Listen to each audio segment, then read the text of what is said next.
안녕하세요. 자, 이번 시간에는 오늘 그 지하 1층 한 분이 전화를 주셔 가지고 통화를 한 내용과 그리고 계속해서 그 과거 리모델링 사례, 그 분당 퍼스트타워 그 사례를 좀 더 들어가 보고, 그 과거 리모델링 사례로 배워야 하는 것들, 그리고 현재 그 1 층에서 이루어지고 암암리에 이루어지고 있는 그 매수 작업들에 대한 것을 과거 사례와 비교를 해서 알아둬야 할 것들을 다루어 보도록 하겠습니다. 자, 지하 1층 오늘 전화를 주신 분하고 제가 소통을 되게 많이 합니다. 왜냐하면은 마당발이시고, 그리고 어 하여튼 그 제 얘기들을 계속 잘 들어 주시는 분이에요. 그런데 오늘 어떤 일이 있었냐면, 음 지하 1 층에도 명도 소송 하시는 분들이 한 20명 넘게 있습니다. 그리고 3 심까지 가서 명도 소송을 했죠. 그리고 판결문까지 해서 이제 승소를 받아 두셨죠. 그런데 다시 명도 소송을 할 거랍니다. 그러면서 저한테 전화가 온 거예요. 그리고 그 명도 소송 그 주도자 그분하고 통화를 한번 해 봐라. 최 대표도, 최 사장도, 그러니까 저를 지칭하는 거죠. 이 최 사장도 예 "이번 기회에 명도 소송하면은 같이 하면 좋지 않겠느냐." 그래서 제가 반문을 했죠. 아니, 그런데 왜 선생님이 저한테 전화를 주시느냐. 그 명도 소송 그 주도하시는 분을 제가 아는데 왜 그분은 저한테 전화가 없느냐. 그래서 뭐 겸사겸사 정보들을 한번 알아보라는 거예요. 그래서 "아 난 그러기 싫다. 왜 제가 저한테 연락도 안 하는 사람한테 제가 왜 전화를 해야 되느냐." 그리고 그쪽 그 지하 1 층에 그 콜라텍에 그 명도 소송했던 그 주도자 그 남성분하고 여성분을 제가 안다. 제가 만났다. 만났고, 그리고 그 변호사까지 대면한 적이 있었다. 그런데 제가 이때까지 정보를 여러 번 줬는데도 불구하고 별로 뭐 "가는 길이 다르다. 가는 길이 다르다."라는 걸 알았다. 왜냐? 그러니까 이런 게 있죠. 현대코아에서 각 층에 보면 명도 소송을 해. 그러면 싸우는 거 아닙니까? 그죠? 그런데 제가 여러 번 하고 얘기를 하고 제 생각을 지금까지 말해 온 건, 음 그 부동산 인도 소송을 해. 그래 중요해. 그리고 승소를 해서 이기기를 바라고 나도 응원을 해. 그런데 그것보다 더 중요한 거는 저는 '정상 건축물이어야 한다.'라는 거죠. 그래서 지하 1 층이 콜라텍이야. 그리고 위반 건축물이야. 매도를 못 한다라는 거죠, 결국은. 그래서 음 그냥 용어 자체도 새로이 매수한 사람이 의지가 되게 강해서 "명도 소송을 한다."라고 합니다. 그래서 기존에 명도 소송했던 사람들이 또 명도 소송을 한대. 아니, 그래서 제가 그 전화 통화를 하신 분한테 제가 이렇게 얘기를 했죠. "새로이 매수한다."라는 사람이 뭐냐, 구분 소유주냐 하니까 모르겠대요. 그러니까 자 여러분, 자 잘 들어보세요. 자 매수자라고 하면은 용어가 구분 소유주들이 경계를 하고 의심을 하니까, 자 매수자를 요 매수자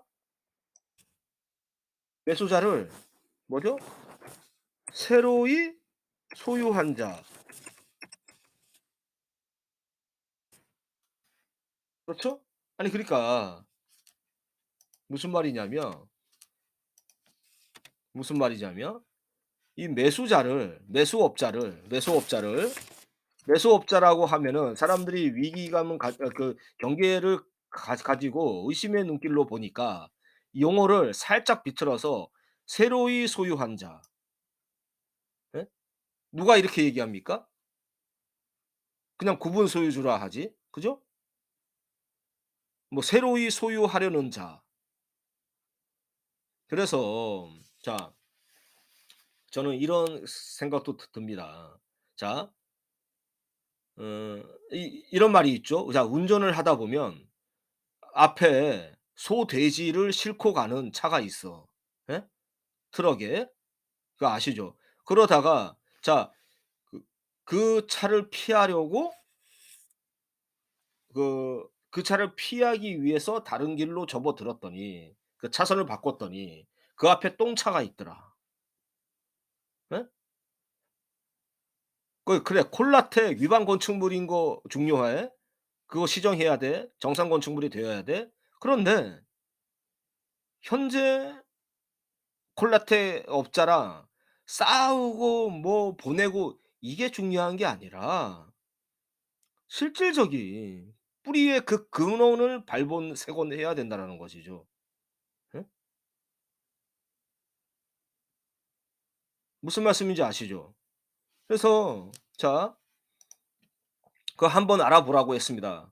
왜냐하면은 1 층에 매수업자를 제가 아니까 여러분들도 아시고 1층 분들은 아실 겁니다. 매수업자. 기존에 있었다 그러니까 최근에 매수하려고 했던 매수업자. 그러니까 "이 매수업자가 아니냐."라고 제가 그 그 정보를 보내 드렸죠. 자 그렇게 하고 자 과거 리모델링 사례로 다시 한번 들어가 보도록 하겠습니다.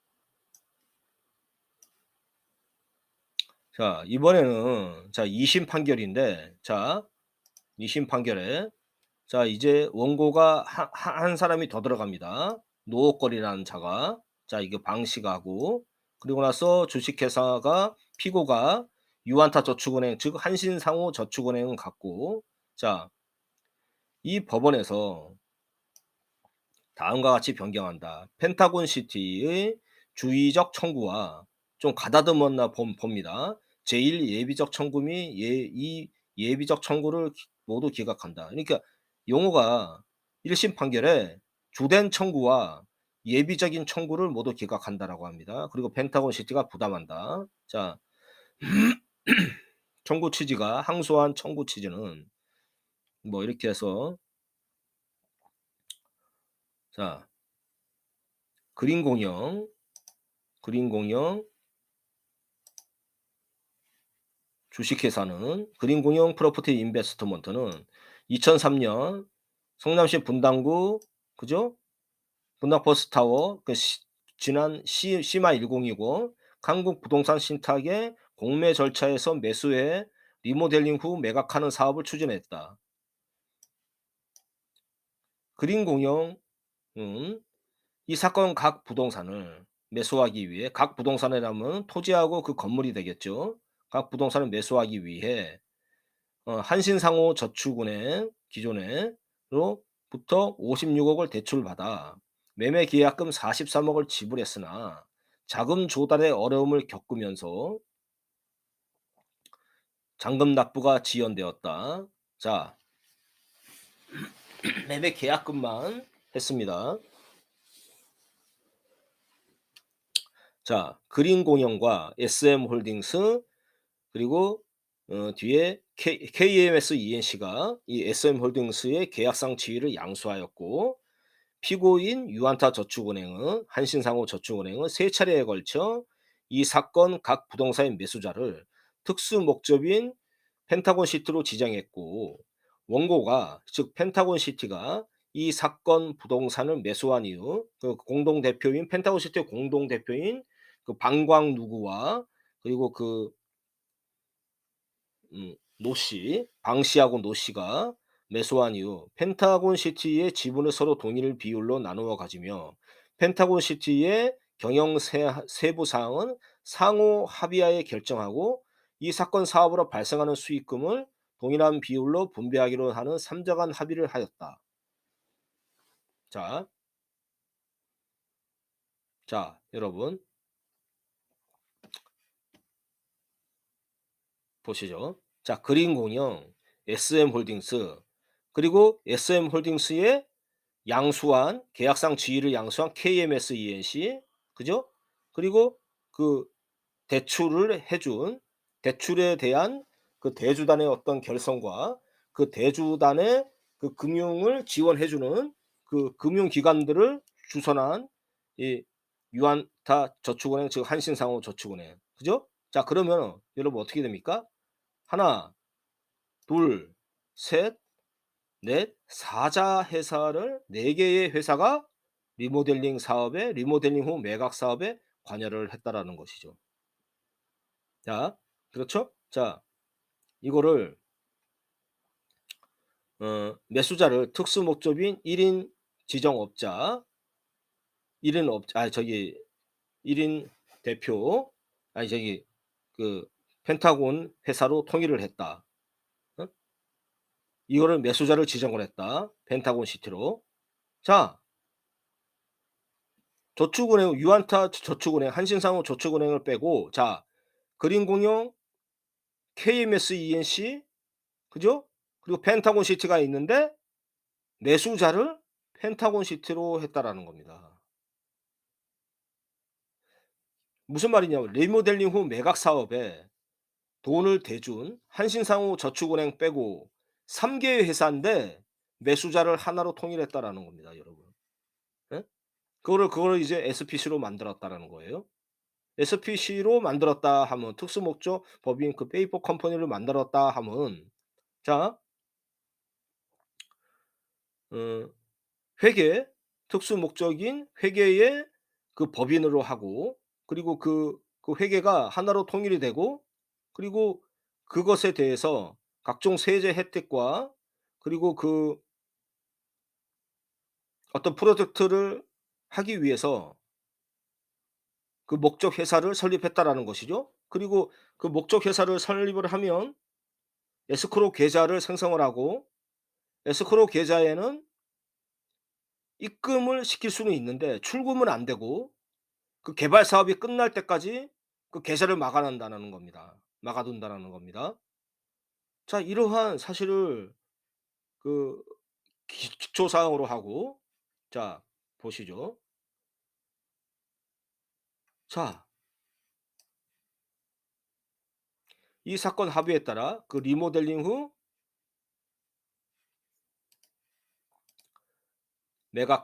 매각하려고 하는 합의의 사항에 따라 2005 년에 5월 2 일에 이 사건 부동산을 매수하고 8 월에 펜타곤 시티 명의로 소유권 이전 등기를 마쳤다. 그래서 리모델링 공사를 진행해서 2,150 억에 매각했다. 자, 여러분.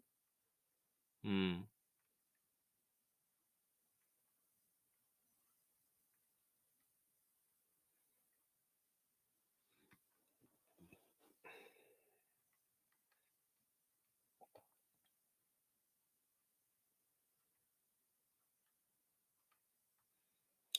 자, 2,150 억에 매각하였다. 이로써 원고는 이 사건 사업 리모델링 후 매각 사건을 사업을 완료했다.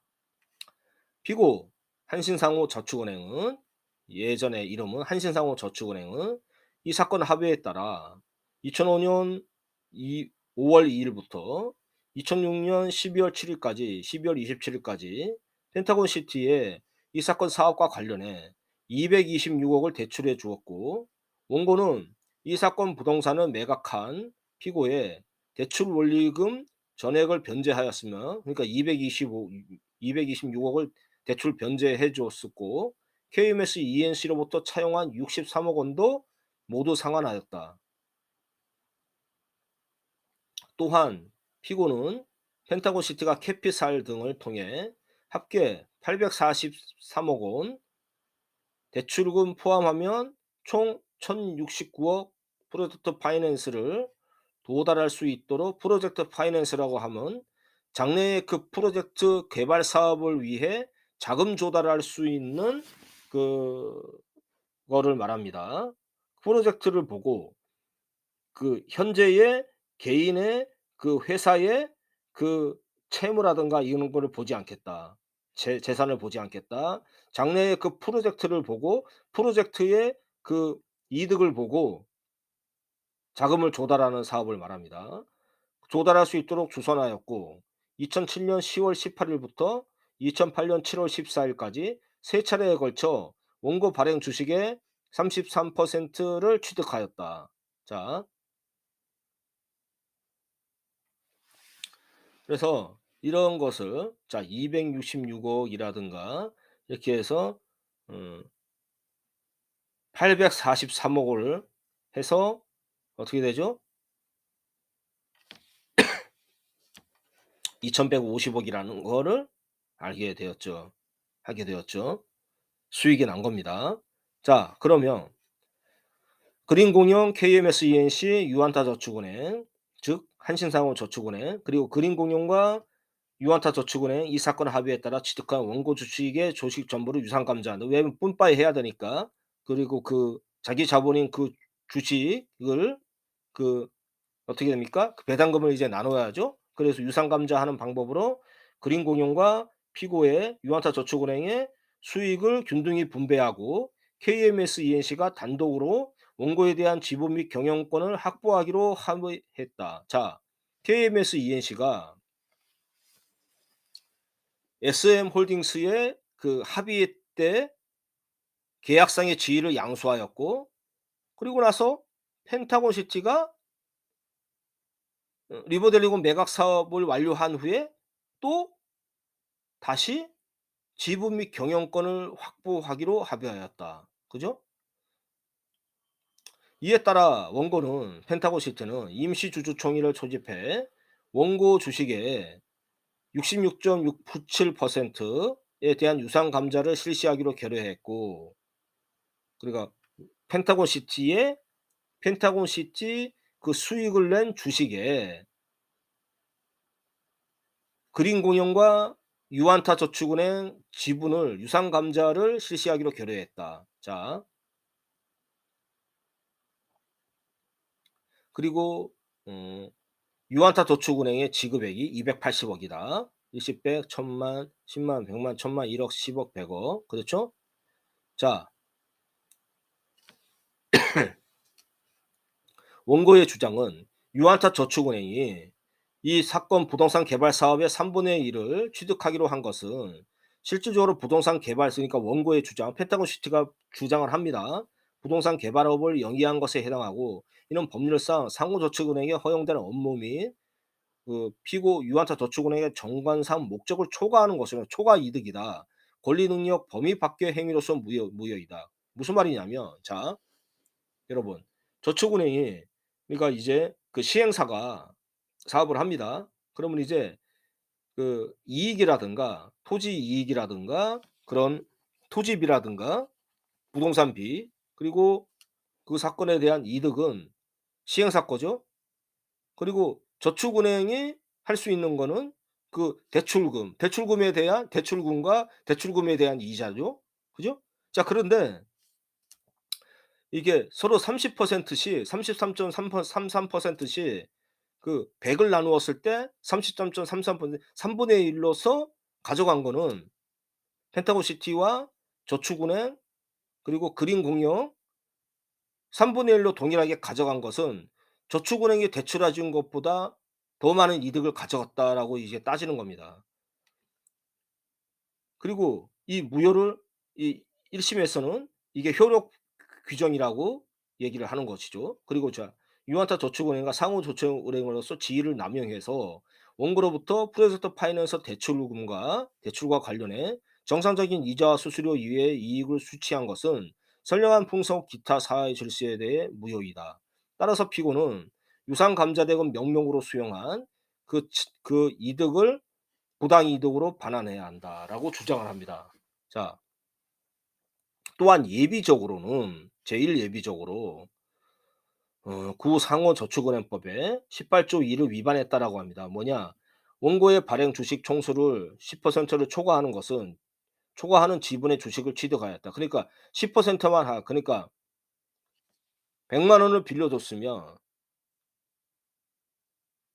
110만 원만 차지하라는 것이죠. 지분의 주식을 취득하였다. 따라서 피고는 원고에게 초과 보유분 23.33%에 해당하는 195억을 280억의 차인 10%를 제외한 195억을 부당이득으로 반환해야 한다라고 주장합니다. 그리고 나서 두 번째 예비적 주장으로는 유안타 저축은행이 금융기관 지위를 이용해서 과도한 금융주선 수수료를 수취한 행위는 선량한 풍속 기타 사회질서에 반하거나 현저하게 공정을 잃은 법률 행위라고 주장을 합니다.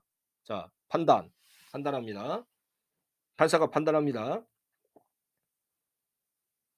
자, 일단은 그 상호저축은행법의 그 근거에 대해서 음 이러한 업무 범위를 벗어나 상호저축은행이 직접적으로 부동산 개발업을 영위해서 그 수익금을 분배받기로 하는 약정은 무효이고 그 무효인 약정에 따라 지급한 수익 입금에 대해서는 부당이득으로 반환을 고할 수 있다라고 했습니다. 판례에 의하면. 그죠? 이런 판례가 있는데 그 판례에 의하면 그런데 자, 상호저축은행이 직접적으로 부동산 개발업을 영위했을 때 그 수익금을 분배받기로 하는 약정은 무효라고 하는 겁니다. 자, 그런데 그리고 거론한 민법 103조는 선량한 풍속 기타 사회질서에 위반한 내용을 법률 행위를 무효로 한다. 그 내용 자체가 반사회 질서적인 것이 아닐지라도 법률적으로 이를 강제하거나 반사회적 질서 조건 또는 금전적 대가가 결부되므로 반사회성을 띠는 경우 이런 거를 열거를 하긴 합니다. 판례를 들어서. 그런데 이 사건에서 피고가 실질적으로 부동산 개발업을 직접 영위했다고 볼 수 있는지, 그죠? 판례를 거론했기 때문에 원고가 자, 뭐 선량한 뭐 풍속, 반사회적인 어떤 그런 거, 그리고 폭리를 취했다고 하는데 그 왜냐하면 구상호 저축은행법에 의하면 10%의 그 수익만 그 취득한 것만 대출해 준 10%의 이자만 받아라라는 것이죠. 그런데 부동산 개발업을 직접 영위했느냐고 하는 것이죠. 그죠? 그랬다면은 그것은 무효가 되는 거니까. 왜? 저축은행은 대출만 해 줘야지 개발 사업을 직접 하지 말아라는 것이죠. 그런데 즉 이 사건 합의가 피고의 권리 능력 밖의 행위에 관한 것으로 무효인지에 관해 보건대 기초사실 즉 앞서던 증거와 변론의 취지에 의해 인정되는 것은 비추어 보면 원고의 주장에 부합하는 듯한 증인의 일부 증언은 그대로 믿기 어렵고 그리고 자, 달리 증거가 없다. 반사회적이라 보기 어렵다라고 합니다. 그리고 이 사건 합의에서 부동산의 취득, 개발, 운영 프로젝트를 원활히 추진하기 위해 합의 당사자가 상호 협력하는 것을 그 목적으로 명시하였고, 그죠? 지정 매수인 그 SPC 특별 목적법인 1인 지정 매수인 펜타고시티에 대한 후순위 대출 조건, 그린 공영의 유안타 저축은행의 기존 대출 원리금 채무 상환 방법, 대출 뭐 이런 거는 상세히 정하고 있었다. 야, 니네 합의했는데, 그렇죠? 이 상세하게 들어 가지고 합의를 했다라고 합니다. 그 프로젝트 추진하는 데 필요한 거래 구조의 위반, 계획을 세운 거겠죠. 그 구조를 하고 금융 조건의 결정, 관계기관 선정 등의 금융 조건, 자금 조달 그런 거는 일체의 사무를 피고 유한타 저축은행 또는 유한타 저축은행이 지정하는 자가 수행하도록 정하였다. 반면 피고가 이 사건 각 부동산의 취득, 개발, 분양에 관해 직접 관여하거나 참여하도록 하는 내용이나 펜타곤시티의 임원진 선정 등 경영에 관여할 수 있도록 하는 내용은 전혀 찾아볼 수 없다. 그죠? 자, 이렇게 돼서 쭉 합니다.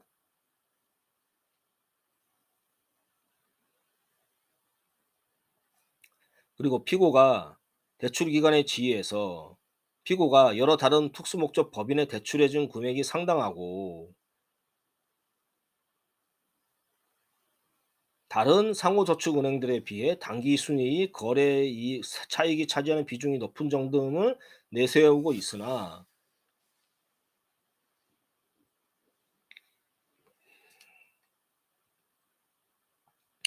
실제 그 개발 업무에 직접 관여하지 않았다라고 이렇게 판사가 중요성을 두고 보시나 봐요. 그런데 나아가 어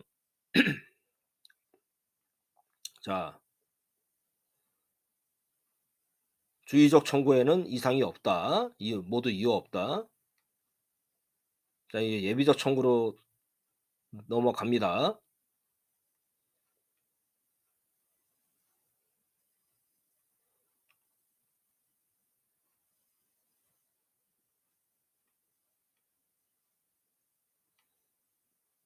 효력 규정이 아닌 단순 규정이다.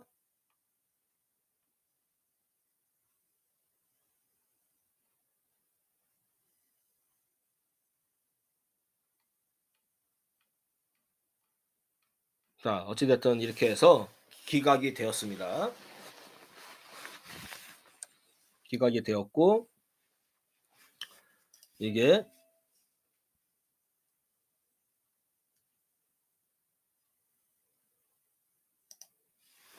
자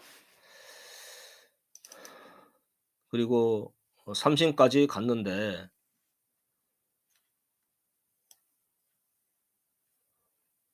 3 심에서 보면은 자 이렇게 쭉 들어가고요.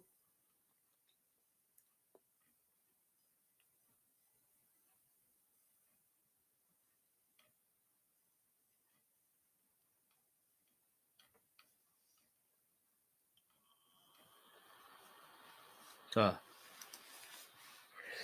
이제까지 그 판결문을 살펴보았고 그리고 나서 분당 퍼스타의 등기부 등본을 살펴보도록 하겠습니다. 자 분당구 서현동의 분당 퍼스트타워 들어갑니다. 자 소유권 첫 시작 뭐죠? 시대종합건설 주식회사 그리고 시대유통 그죠? 이게 소유권이 이전되더니 97 년도에 한국부동산 신탁 주식회사로 넘어갔습니다. 자 신탁 원부를 보시기만 알겠지만 신탁의 그 재산의 보존과 처분을 하고 거기에 대한 수익 그리고 나서 그 부동산을 이 부동산을 수탁했다라는 것이죠. 위탁을 했다라는 것이죠. 어디에? 한국부동산 신탁에.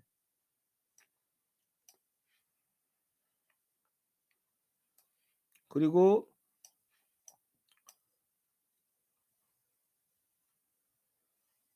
가처분을 했습니다. 처분금지 가처분, 공매 처분 및 수의 계약 체결 금지 청구권. 자, 이거에 대해서 을구를 한번 볼까요? 2003 년에 한 거.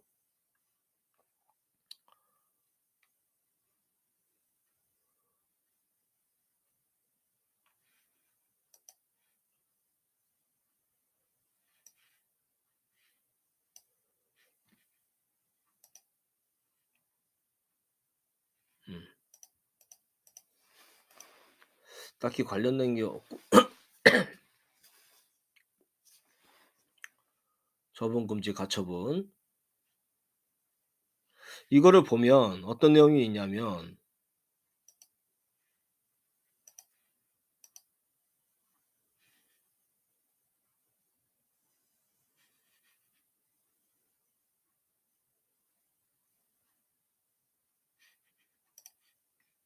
자 일단은 그 자료를 한번 그 찾아보고요. 제가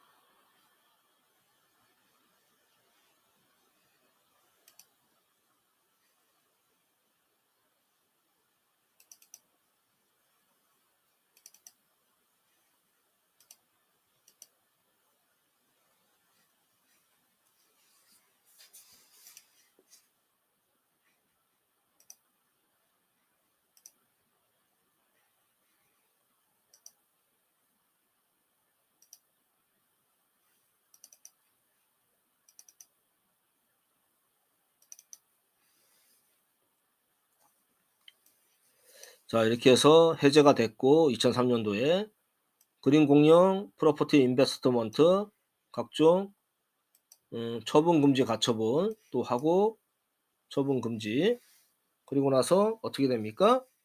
이 가처분 등기가 말소가 되고 소유권 이전이 되고 공유자가 시대 유통으로 해서 6호화로 다시 신탁 재산이 귀속이 됩니다.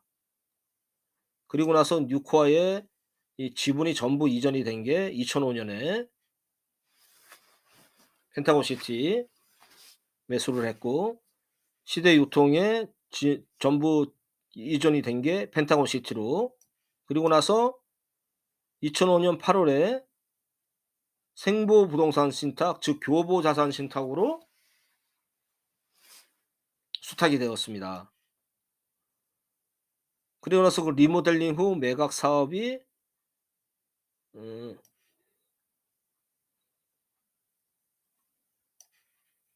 소유권이 이전이 돼서 한국 스탠다드 차트 제일은행으로 그죠?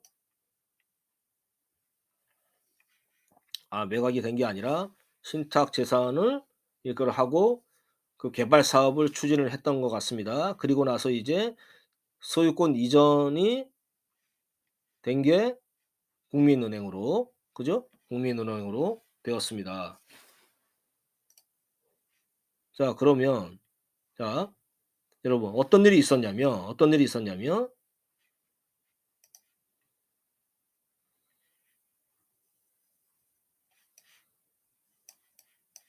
소유권 이전 1997 년에 소유권 보존된 게 1997 년으로 넘어간 게 한국 부동산 신탁으로 되었습니다. 그죠? 한국 부동산 신탁. 그런데 이게 2001 년도, 2002 년도쯤에 부도가 나요. 부도가 납니다. 그래서 어떻게 됩니까? 공매 처분이라든가 수의 계약 체결 금지 하게 되고 소유권 이전 등기 청구권에서 그린 공영도 각종 뭐죠? 처분 금지 가처분을 설정을 하게 됩니다.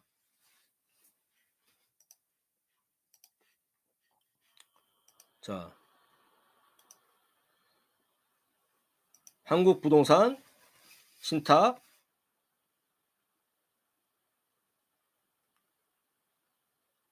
그 시대 유통과 음 시대종합 건설이 가지고 있는 위탁한 상부 부동산 신탁 최종 부도 처리.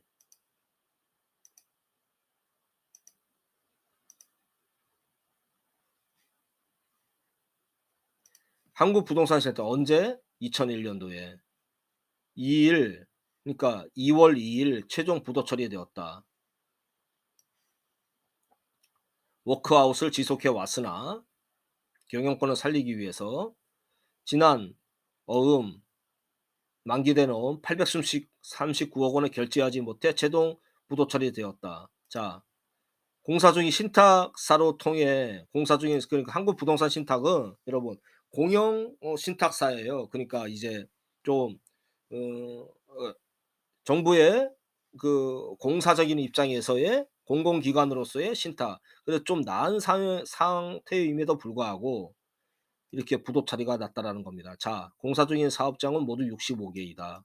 시공사인 47개 건설업체 외에 하도급 업체만도 751 개에 달해 자산을 맡긴 위탁자나 그러니까 이제 아까의 이 분당 퍼스트타워를 소유한 뭐죠? 시대종합유통이라든가 시대종합건설, 자 위탁자나 채권단, 아파트 입주 예정자 등의 피해는 1조 7천억에 이를 것으로 추정된다. 자 그리고 나서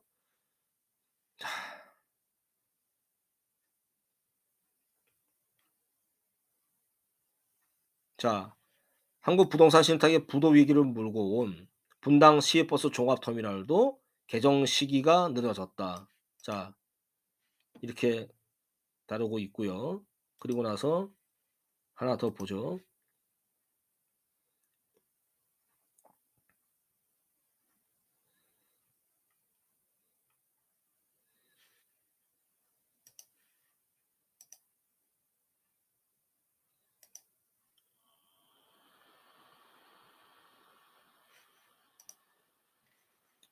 부동산 신탁은 과연 안전한가? 한국 부동산 신탁의 부도 처리로 부동산 신탁업에 관심이 쏠린다. 한국 부동산 신탁은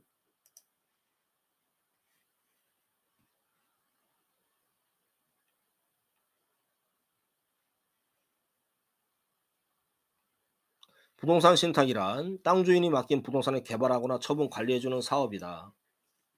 뭐 이렇게 되고, 외환위기, IMF 이후 자금줄이 끊어지면서 유동성 위기를 겪기 시작했고,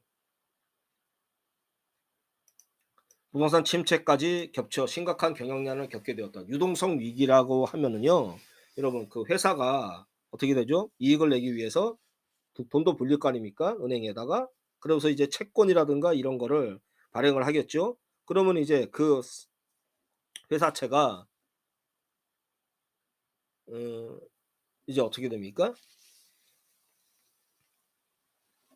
은행에서 그 빌려줬던 돈을 회수하려 그래. 회수하려고 해. 그런데 어 은행은 돈을 대출해 준 돈을 회수를 하려고 그래. 회수를 해요? 그러면 이제 어떻게 됩니까? 회사는 무너지죠. 그죠? 그리고 은행이 대출해 준 이 채권도 각종 IMF 외환이기 때문에 한마디로 그 외국사들이 우리나라한테 투자를 안 해. 그 투자금을 회수하려고 그래. 그래서 계속 그런 악순환이 거듭하는 거죠. 네? 그러니까 한마디로 시중에 돈이 안 돌아. 돈이 안 돌아. 자 그래서 한부신의 경우 자 이렇게 돼서 적자를 내고 몰락 원인 경쟁이 치열해지자 정확한 사업성 검토 없이 외형을 부풀려 왔기 때문에 분양이 제때 되지 않아 자금이 묵히고 사전 법적 검토 부족으로 사업이 중단되었다. 자 우리가 신탁을 하는 게 사업성을 잘 따지죠. 그래서 그 부동산을 담보받고 대출을 해 주고 수익권 증서를 발행해 주고 그렇죠? 그 부동산의 그 가격에 의해서 대략 한 80% 까지 돈을 빌려줄 수가 있습니다. 돈을 대출해 줄 수가 있습니다, 신탁사는. 그런데 책임 준공 확약이라든가 그렇게 해서 그 개발 사업에 시공사가 무너지면 그 채무를 인수해서 신탁사가 개발 사업을 완료한다라는 것이죠. 자 그러면 보통 한 500 세대까지 가면은 2,000억 이라는 그 돈이 들어갑니다.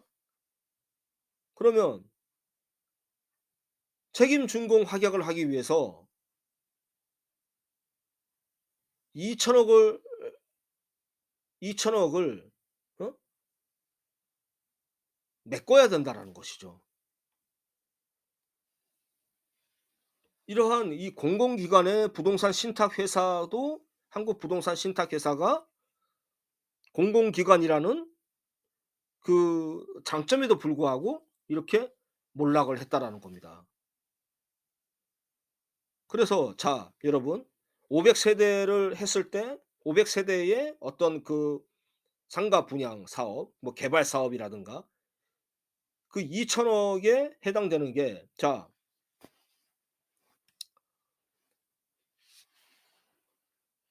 그 자본이 한 5천억이 돼. 그러면 자 어떻게 됩니까? 한 개의 장소만 무너진다 하더라도 감당이 할 수가 없다라는 것이죠. 그죠?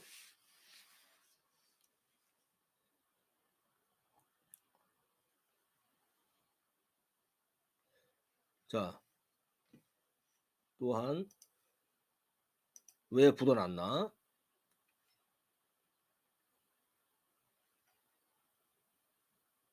한국부동산센터 왜 부도 났나? 잘못된 자금 조달 구조와 주먹구구 경영에서 비롯됐다. 여기에 건설 경기 불황도 겹쳤다. 부동산 신탁사는 개인 건설 회사 등과 개발 신탁 계약을 한 뒤 자신의 명의로 금융기관들로부터 사업비의 50% 범위에서 돈을 빌린다. 수익권 증서를 발행해서. 자, 근데 문제는 대부분이 단기 자금이다. 아파트 상가 개발 사업은 3년, 5년이 걸리는데 신탁사들은 1년 미만의 자금을 쓴다. 자, 그래서 분양이 예상대로 되지 않으면 자금난에 빠질 수밖에 없다. 그렇죠? 그러니까 단기 채권이고 단기 그런데 단기 투자인데 그런데 이거는 개발 사업은 5 년이 걸려. 3 년이 걸려. 신탁 사업은 프로젝트마다 독립재산제로 운영이 원칙이다. 그러나 금융기관들은 프로젝트별 대출을 꺼리면서 신탁 사업 명의로만 대출을 해 줬다. 왜? 그 프로젝트를 어떻게 믿어? 그래서 신탁사 너네가 보증을 하라 이거죠. 책임 준공 확약이라든가 그 채무에 대한 보증을 하라라는 거죠. 자, 그런데 이 때문에 신탁사들은 부도를 막기 위해 우량 사업장의 자금을 부실 사업장에 쏟아부었고 카드 땜빵 비슷한 개념입니다. 어?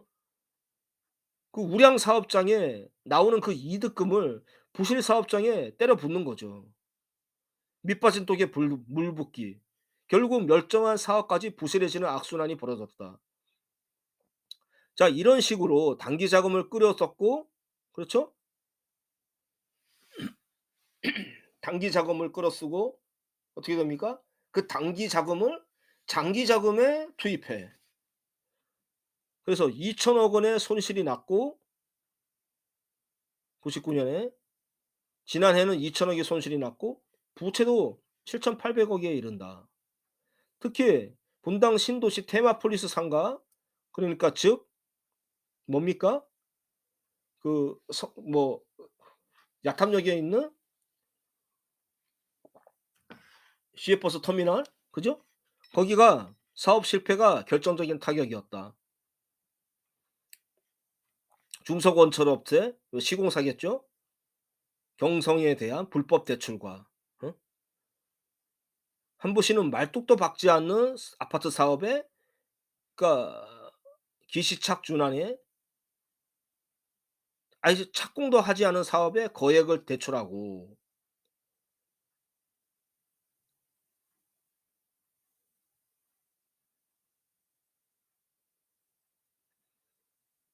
지급 보증을 서뒀다. 이 과정에서 정치권의 유착 비리도 드러났다. 결국 경성이 부도를 내면서 한국부동산신탁은 1천억이 넘는 손실을 봤다. 허술한 사업 관리의 모델 케이스라고 할 만하다. 부실을 알고도 제때 적절한 대응책을 마련하지 않은 감독 당국과 채권단의 도덕적 해이도 부실을 키운 또 다른 원인으로 꼽을 수 있다.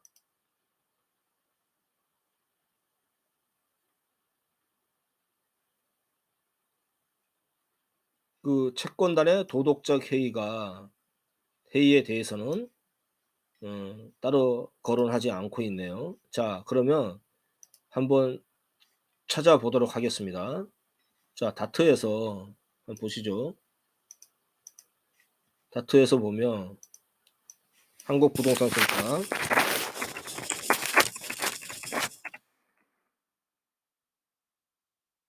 감사 보고서 아니 그 감사 보고서 99 년, 99 년에 보면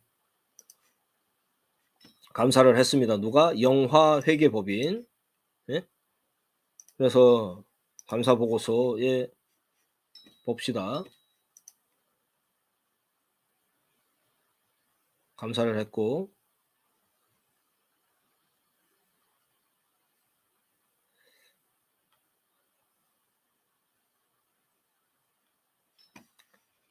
사적으로 회사적으로 기업 개선 작업을 한답니다. 주주라든가. 음. 주석 20에 언급한 바와 같이 사적 회사적인 기업 개선 작업이 이행 중에 있으며 예? 뭐 워크아웃이라든가 뭐 그런 것도 하겠죠. 그러나 계속 기업으로서의 존속 능력이나 불확실성이 존재한다. 경제 환경의 불확실성. 주석 22에 언급한 바와 같이 회사를 포함한 모든 국내 기업의 경영 활동이 외환위기 IMF에 관련하여 야기된 97년도에 발생한 IMF의 외환위기와 관련해서 직간접적인 영향을 받고 있다. 자, 그렇게 합니다. 그래서 이제 중요한 거를 사적 기업 개선 작업 주석 20과 경제 환경의 불확실성을 따른 주석 21을 보시죠. 먼저 사적 개선 작업 주석 20.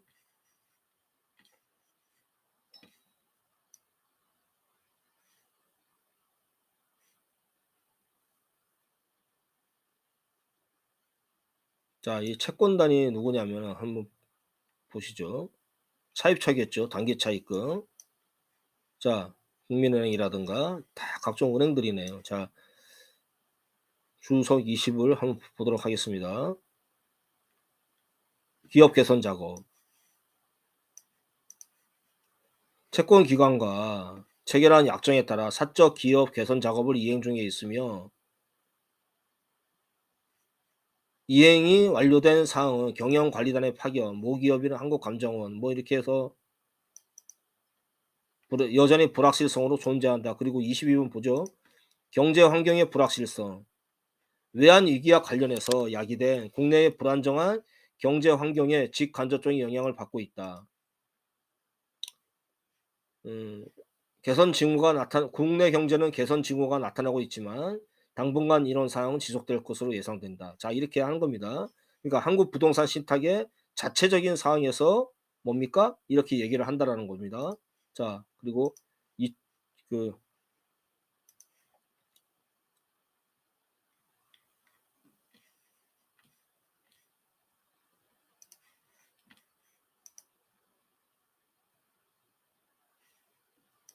들어보시죠.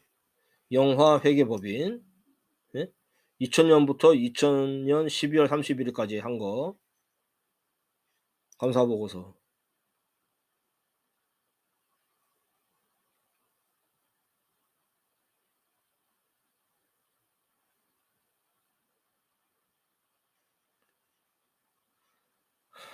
손해배상 청구 소송이 87건으로 예?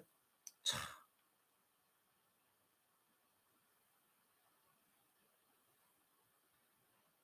경제의 불확실성 주석 23이 설명한 바와 같이 영업에 큰 영향을 받았으며 현 회사의 재무 상태에 미칠 궁극적인 영향은 측정할 수 없다. 자, 이대로면 이제 무너진다라는 것이죠. 자, 주석 23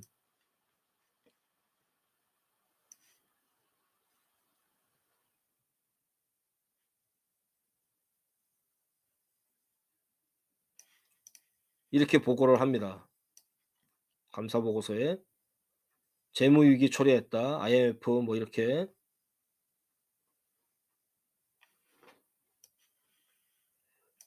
한국 경제는 특히 민간 기업, 금융산업의 구조조정 분야에서 어려움을 겪고 있으나 한국 정부는 민간 기업들이 좀 더 효율적이고 수익 중심으로 변화되도록 계속 유도하고 있고 금융산업은 합병 등 다양한 형태의 구조조정을 추진하고 있으나 단기 자금 조달 능력에 대해 중요한 불확실성이 존재하고 있다.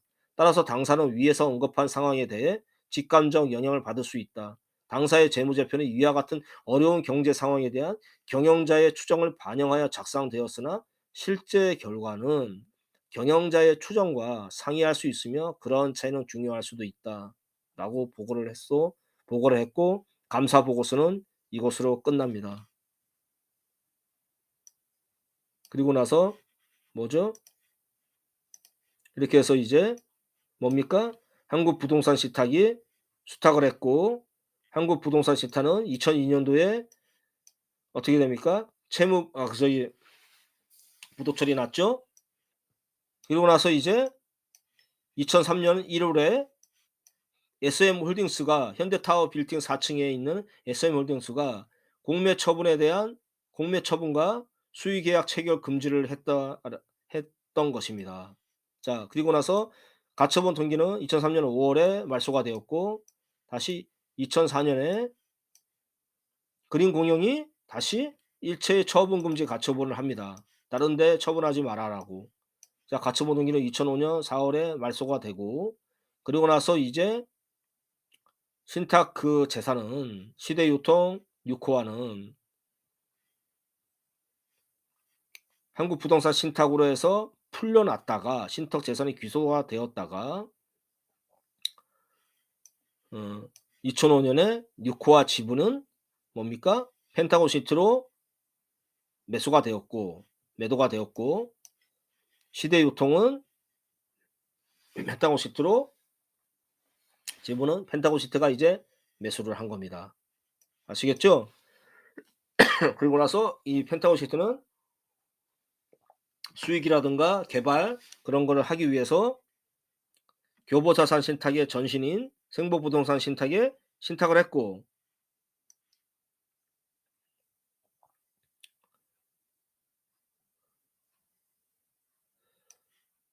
신탁 재산은 다시 귀속이 되었다가 펜타곤 시트로 귀속이 되었다가 소유권이 이전되고 스탠다드 제일은행에 그리고 나서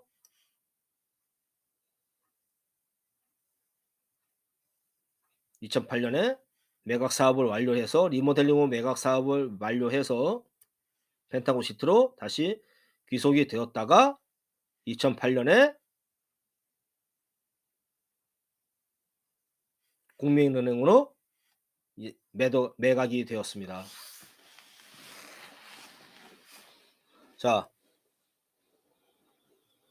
지금까지 한번 다루어 보았고 자, 과거 사례로 배워야 할 거. 자, 이게 중요하죠. 자, 여러분 어떻게 됩니까?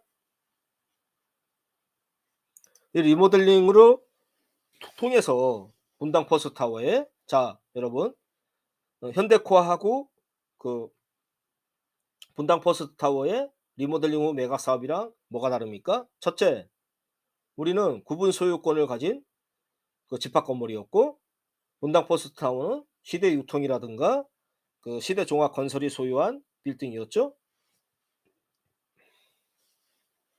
그래서 모델 소유주가 그 빌딩 소유주가 하나야. 근데 우리는 수십 명, 수백 명이죠. 구분 소유주가. 자, 그리고 나서 자, 두 번째. 리모델링으로 하면서 자, 사자 간이 사자 4개의 업체가 관여했다. 뭐 그린공영 프로퍼티 인베스트먼트 SM홀딩스. SM홀딩스는 어 매매 계약에 합의를 한 게 양도된 게 어디죠? 매수인의 저기 지위상의 계약으로 이전이 된 게 KMS ENC 그죠? 계약상의 지위로 이전이 되었고 그래서 어떻게 됩니까? SM홀딩스는 KMS로 이전이 되었고 매매 계약상의 지위가 자, 그리고 나서 어떻게 됩니까? 매수업자인 펜타곤시티 네가 매수자로 해라. 자, 지금 현대코아의 주가 되는 매수업자는 한 개의 업체로 보여지나 사실상 3 개, 4개 회사가 관련되었다고 하는 겁니다. 제가 얘기하고 싶은 건. 자, 그래서 뭐냐? 무슨 말을 하느냐? 어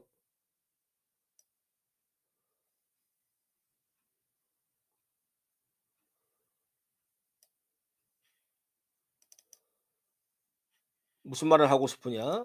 자, 음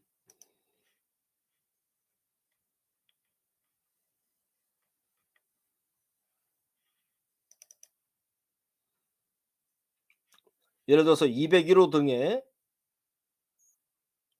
이거 FNENC랑 그렇죠? JMC 도시개발의 이 가압류 이것도 믿지 말아라는 겁니다. 무슨 말이냐면 가압류는 믿지 말라는 게 아니라 등기부 등본을 등기부 등본은 공시라서 공신이 아니기 때문에 믿지 마시라는 겁니다. 가압류만 하고 소송을 안 할 수가 있다라는 겁니다. 아시겠어요? 그래서 매수자가 하나라고 해서 자 SM홀딩스 들어갔고 그린공영 프로퍼티도 들어갔고 그리고 뭡니까? KMSENC 그리고 펜타곤시티 그리고 저축은행까지 가고 그리고 누굽니까? SM홀딩스에서 KMSENC 예? 다 5개 회사가 관여되었다고 하는 겁니다. 자 그래서 얘기하고 싶은 건 믿지 마라. 어? 눈에 보인다고 해서 그 보이는 게 다가 아니다.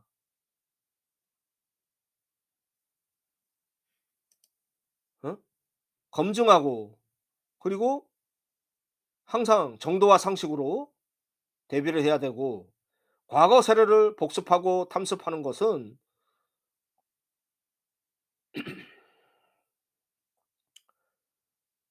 곰팡이 썩고 할 일 없이 하는 그 늙은이의 추정이 아니다. 투정이 아니다. 이거는 과거를 통해서 우리는 현대를 현재를 선택하고 미래를 추론하고 예측할 수 있는 보물이다라는 것을 말씀드리고 오늘 영상 이것으로 마칩니다. 그리고 보이는 게 다가 아니다. 어떤 교활함과 어떤 탐욕으로 여러분들을 속이고 현혹할 수가 있다라는 겁니다. 자, 오늘 영상 이것으로 마칩니다. 감사합니다.